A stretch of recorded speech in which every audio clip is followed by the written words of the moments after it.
ఎవరినైనా నీ favourite dish ఏంటి అని అడిగినప్పుడు మనకి ఫస్ట్ వచ్చే పేరు చికెన్. అదే చికెన్ని చాలా ఈజీ మెథడ్లో తక్కువ టైంలో టేస్టీగా ఎలా ప్రిపేర్ చేసుకోవాలో మీకు ఇప్పుడు చూపిస్తాను. ఓన్లీ ఒక్క మసాలా ఉంటే చాలండి, చికెన్ ఫ్రై రెడీ అయిపోయినట్టే. ఇక ఏ మాత్రం లేట్ చేయకుండా ప్రాసెస్లోకి వెళ్ళిపోదాం పదండి. హలో అండి, welcome to SR kitchen club. ఈరోజు ఒక ఈజీ అండ్ టేస్టీ రెసిపీని మన కిచెన్లోకి తీసుకొచ్చేసానండి. ప్రాసెస్లోకి వెళ్ళే ముందు మన వీడియోని ఎవరైనా ఫస్ట్ టైం చూస్తున్నట్లయితే ఛానల్ని వెంటనే సబ్స్క్రైబ్ చేసుకోండి. దానికోసం ముందుగా నేను ఇక్కడ చికెన్ని తీసుకుంటున్నాను. ఇది ఫ్రై కోసం కాబట్టి చికెన్ అనేది మనకి చిన్న చిన్న పీసెస్ లాగా ఉంటేనే బాగుంటుందండి. ఇలా చిన్నగా ఉంటే ఏంటంటే త్వరగా ఫ్రై అయిపోతాయి, ఇంకా తినడానికి కూడా పిల్లలకి ఈజీగా ఉంటుంది. ఇప్పుడు ఈ చికెన్ని నీట్గా సాల్ట్ ఇంకా లెమన్ వేసి 3-4 టైమ్స్ వాష్ చేసుకోవాలండి. ఇప్పుడు దీన్ని నేను నీట్గా వాష్ చేసి పెట్టుకున్నాను. ఇప్పుడు దీంట్లోకి 2 స్పూన్స్ వరకు కారం వేసుకోవాలి, తర్వాత 2 స్పూన్స్ సాల్ట్ వేసుకోవాలండి. ఇప్పుడు కొంచెం పసుపు, ఇంకా 1 స్పూన్ అల్లం వెల్లుల్లి పేస్ట్, కొంచెం ఆయిల్ వేసుకోవాలి. తర్వాత ఒక 1 కప్ వరకు పెరుగు వేసుకోవాలి.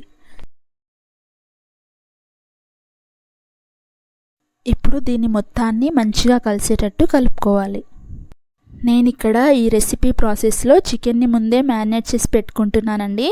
ఎందుకంటే మనము ఫ్రై చేసేటప్పుడు మనకి టైం అనేది సేవ్ అవుతుంది, ఇంకా ఫ్రై కూడా ఫాస్ట్గా రెడీ అయిపోతుంది. డైరెక్ట్ రెసిపీ చేసేటప్పటికన్నా ఇలా ముందే మనము మ్యారినేట్ చేసి పెట్టుకుంటే ఈ కారం, ఉప్పు ఇవన్నీ పీసెస్కి మంచిగా పడుతుందన్నమాట. ఇదిగోండి, ఇలా మొత్తం మంచిగా కలిపేసుకున్నాక ఇప్పుడు మనం దీన్ని ఒక 20 మినిట్స్ వరకు ఫ్రిడ్జ్లో అయినా పెట్టేసుకోవచ్చు, లేదంటే బయటే అలా మిగతా ప్రాసెస్ అయ్యేంత వరకు బయట పెట్టుకున్నా సరిపోతుందండి. ఇప్పుడు మనం ఫ్రై దేంట్లో అయితే చేస్తున్నామో ఆ కడాయిని స్టవ్ పైన పెట్టుకోవాలి. అది కొంచెం వెడల్పుగా ఉండేటట్టు చూసుకోండి. ఇప్పుడు అది వేడయ్యాక దాంట్లోకి 2 to 3 స్పూన్స్ వరకు ఆయిల్ వేసుకోవాలండి. అది మంచిగా వేడయ్యాక గరం మసాలాలు ఇంకా ఆనియన్స్ వేసుకోవాలి.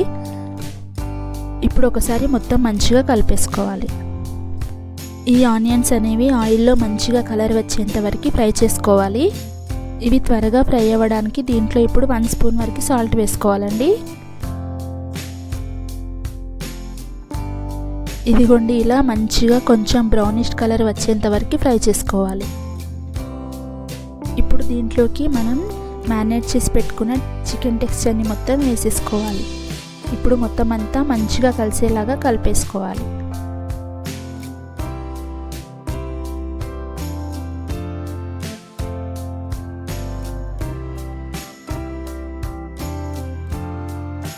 ఇలా మొత్తం కలిపేసుకున్నాక ఇప్పుడు దీంట్లోకి నీట్గా వాష్ చేసి పెట్టుకున్న పుదీనా, కొత్తిమీర వేసుకోవాలండి.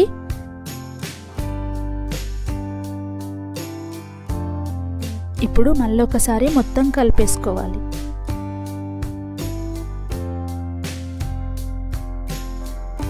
మనం దీంట్లోకి ఎక్స్ట్రా వాటర్ అనేది ఏమీ యాడ్ చేయాల్సిన అవసరం లేదండి, పెరుగు వేసుకున్నాం కాబట్టి అదే సరిపోతుంది.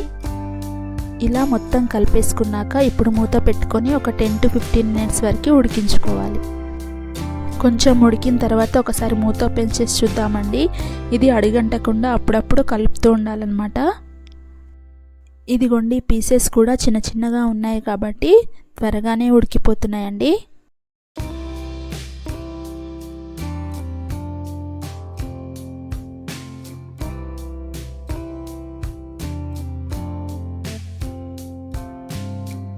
ఇది ఆల్మోస్ట్ ఒక 50% వరకు ఉడికిపోయిందనమాట.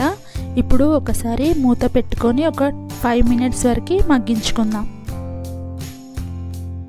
ఈలోపు మనం దీంట్లోకి మసాలాని ప్రిపేర్ చేసుకుందాం. దానికోసం మిక్సీ జార్లో 1 స్పూన్ సాజీరా, చెక్క, కొంచెం ఇలాచి వేసుకోవాలండి. తర్వాత మిరియాలు, ఇంకా ఫ్రై చేసి పెట్టుకున్న ఎండు కొబ్బరి కూడా వేసేసుకోవాలి. తర్వాత 1 స్పూన్ ధనియాలు, 1 స్పూన్ జీలకర్ర వేసుకోవాలి.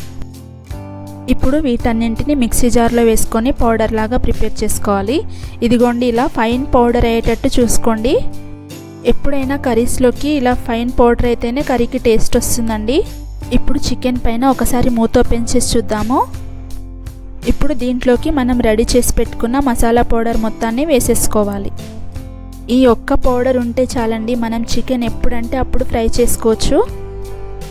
ఇప్పుడు మసాలా అంతా ముక్కలకి పట్టేలాగా మంచిగా కలిపేసుకోవాలి.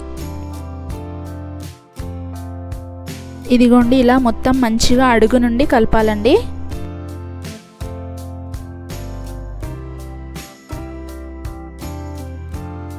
ఇదిగోండి చికెన్ ఆల్మోస్ట్ ఉడికిపోయినట్టే అండి.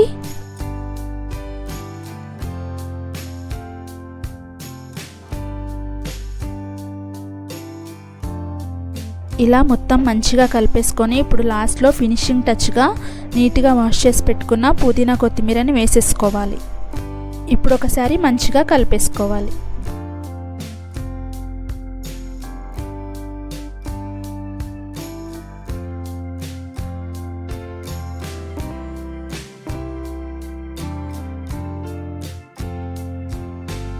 ఇలా మొత్తం అంతా మంచిగా కలిపేసుకున్నాక మూత పెట్టుకొని ఒక 2 మినిట్స్ ఉంచి స్టవ్ ఆఫ్ చేసుకుంటే సరిపోతుందండి. చికెన్ ఫ్రై రెడీ అయిపోయినట్టే. అంతే అండి, ఎంతో ఈజీ ప్రాసెస్లో టేస్టీ చికెన్ రెడీ అయిపోయినట్టే. మరి లేట్ ఎందుకండి, ఒకసారి ఈ ప్రాసెస్లో చేసి పెట్టి చూడండి. పిల్లలకైతే ఇంకా బాగా నచ్చుతుందండి ఈ రెసిపీ. ప్రాసెస్ నచ్చితే ఈ రెసిపీ కనుక మీకు యూజ్ అవుతుంది అనుకుంటే లైక్స్ అండ్ కమెంట్స్ చేయడం మర్చిపోకండి. మీ ఫ్రెండ్స్ అండ్ ఫ్యామిలీ మెంబర్స్ కూడా ఈ వీడియోని షేర్ చేయండి. ఇలాంటివి ఇంకా ఎన్నో రెసిపీస్ మన కిచెన్లోకి తీసుకొచ్చేస్తున్నానండి. వాటి అప్డేట్స్ అయినా నోటిఫికేషన్ అయినా మీ వరకు రావాలా అయితే వెంటనే మన ఛానల్ని సబ్స్క్రైబ్ చేసుకోండి. పక్కనే ఉన్న బెల్ ఐకాన్ని కొట్టడం మర్చిపోకండి. బెల్ కొట్టి ఆల్ పైన క్లిక్ చేయండి. అప్పుడే నేను ఏ రెసిపీ పెట్టినా ఆ నోటిఫికేషన్ అనేది మీ వరకు వస్తుంది. Thanks for watching.